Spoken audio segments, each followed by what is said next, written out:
Paunin na update guys. So magpapaunin na update ang first one. Maging may mga searching lang. Slight lang naman guys. Kunting kaganapan ng paunin sa SOCMED. Si Nene is papuntang Bicol. Then yung update naman kay Pau is yung interview niya during media conference. Media conference with Kim. And then cast ng Linlang. Yung iba hindi naka-attend, busy siguro. Hindi siguro, talagang busy yun, kaya nga di naka-attend, diba? So, then ito yung ganap kay Nene. Ayan, hi everyone, thank you so much for the beautiful birthday greetings. Back to work, flying to Bicol, see you tonight at 6 p.m. at Gob Roy Padilla Stadium. So, ayan siya, yan yung nasa airport, nasa airport siya. Toracape, then ito pa siya guys, ayan, may pa-video. Credit to the rightful owner yung pictures and videos na makikita nyo dito guys. Konting paunin update lang po.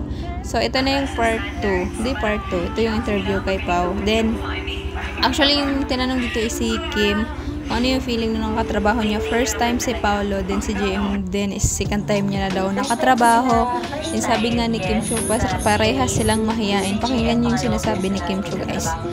So ayan, yan yung explain si Kim. Ayan, Linlang, Media Day, Paula Abilino, Chinita Princess, JM de Guzman. So ayun lang guys, uulitin ko guys yung pictures and videos na makita nyo dito is credit to the rightful owner. Konting paunin na update lang po guys. So ayun guys, hope you guys like, share, comment, and subscribe. Ingat kayong lahat. Love lots.